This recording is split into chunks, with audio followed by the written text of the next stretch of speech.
Hey family, welcome back to my channel. I hope you're doing alright because yesterday I wasn't. Mainly because I was conflicted into, possibly changing my religion, shifting towards the Onee-san type as a, waifu type. But anyway, in the presentation, I'm gonna be talking about this manga. It's a manga that makes my feelings jump between being eerily terrified and blindly love struck, and it is none other than this piece right here, Hachigatsu Kokonoka Boko wa Kimi ni Kwareru. Welcome to Puppet. The story follows our main protagonist, Sakurai. Now, right off the bat, in the first chapter, there's gonna be some pretty gruesome, wild horror thriller type. But anyway, you have Sakurai. He's a high schooler, and he keeps transferring to different schools because not because of his low grades and all that. No, but rather it's because he has stalkers following him all around, and he did report it to the police. And what was recommended was that he were to change places from time to time as to shake the stalkers out of his trail. Now, what essentially happens next after that whole that whole confirmation or the whole setup of his character? There's this girl who walks up to him. She wants to help him with this problem, and she lures him into this abandoned building. And surprise, surprise, the girl cues on this creepy, gross monster transformation. She turns into this centipede, millipede like yokai creature and attempts to eat him, but not until the best girl appears, and her name is Miyako, and she fights off the centipede yokai girl and protects Sakurai, and she can do so because she herself is also a yokai, specifically a escorting wolf, or a okore inu, right, as they would call it in Japanese. From the sources I've read, it's a sort of yokai that follows people at night and eats them, or essentially protects them, which is hence why Miyako also, protects Sakurai. Now, moving on, Miyako kills off the centipede, and things get wild. Not only towards the situation of the main protagonist per se, but at the very narrative structure of the story. At times, it became confusing to me, especially towards the small details. But it will make sense later on in the in the preceding chapters. Like for instance, what really got me was how did he knew her name right off the spot, and it's I'll lay it down all to you right now, right? So Sakurai stalkers are actually yokai, creatures from Japanese folklore and the like, who all want to go after him for whatever reason. Now, later on you would find out. I'm not gonna spoil too much. Now, the relationship between Sakurai and Miyako. Miyako is super lovey-dovey, super in love, super yandere towards Sakurai, and she just wants to protect him, nothing more, I think. And we have Sakurai being this mentally wrecked character who just wants some peace. I just want some peace in his life, no, scary stuff and all that. And it can't be helped with what, considering that he has something that the yokai want, and it's that sort of simple, generic-ish, I guess, type of narrative or plot structure.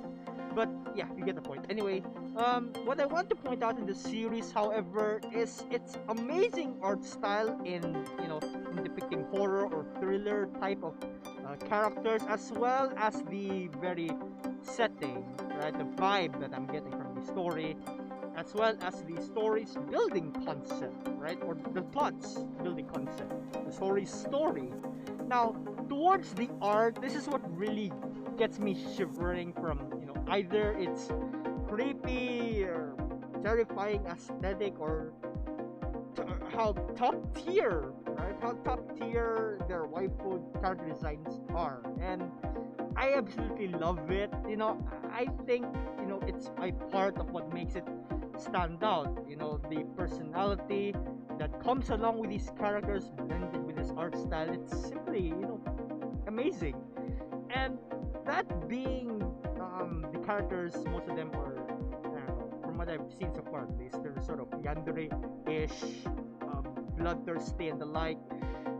I can really filter out a lot of lewd-looking scenes within the panels of the series, and it without any blood, it would look fine. It would just look like you're an arrow dojin, but this story is about some monster fight monster and all that. There's gonna be it has that sort of bloodlust element, so to speak. And I'm not gonna show much of the whole transformation as well of the monster, or when she transforms into a monster, because I really wanted you to savor its essence of whatever you would feel, right, or whatever you would feel once you see it, and yeah, what I like, right, about this as well, aside from the art style, is a good story. And from what I've read so far, the plot, it really is interesting. It really got me hooked. The story flow is quite easy to grasp at first. There are monsters that are after the main protagonist. There is a monster waifu protecting said protagonist. Whenever a monster appears, you are being protected by monster waifu, and it really does confirm that she really does want to protect you. There's also the big plot point that drops when you find out that there are investigators and other sorts of external connections, parties rather, were involved, and said investigators might have a connection towards the main protagonist, but we don't know about that yet. What else do we have? You also find out the reason. Yeah, you find out the reason why the yokai is targeting the main protagonist, and that there's also some issues between monsters and humans, especially along the lines of how monsters cannot love the way man does, something like that. And it's an issue, an interpersonal issue, I guess, between Sakurai and Miyako, that they have to resolve it for themselves, and it's just their thing. It's part of the story that it's within that sphere or that field. Yeah. Anyway, there then comes a part, right? Then there's a part in the story that then tells us an arc, I guess. Yeah, you could call it an arc. There's an arc in the story that tells us the true gist of the situation, and it really especially ties up as to why the title is entitled as such. And mind you that the English title for this series is August 9, I Will Be Eaten by You. And a lot of things went into my mind as to why a date is in the title. And I won't spoil you, but you do gotta check it out. And the way that it's being, I don't know, I guess as to how the story interpreted it in that way, why it's called August 9, I was just wow, I guess, by the very concept of it, I guess, but yeah, it's August 9. My first thoughts were, I never expected, I guess, but hey, what do I know? First impressions are kind of, it's up to you to decide as a reader. But yeah, all that being said, this is really a pretty nice thriller slash horror piece of manga, and it actually reminds me a bit of Gleipnir, one of the first horror mangas or thriller mangas that I really got interested in as well.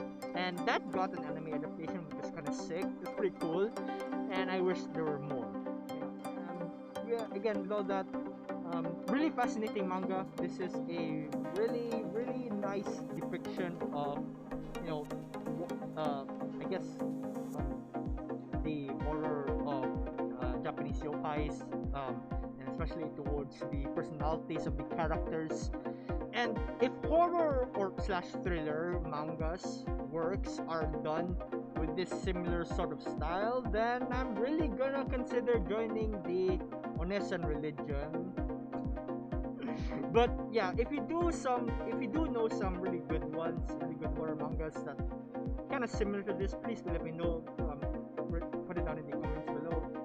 I want to check them out. So yeah, I guess that's about it. I just want to share this. It's pretty cool, and I am really excited as well for bedtime because a nightmare scenario like this is a sweet dream for me.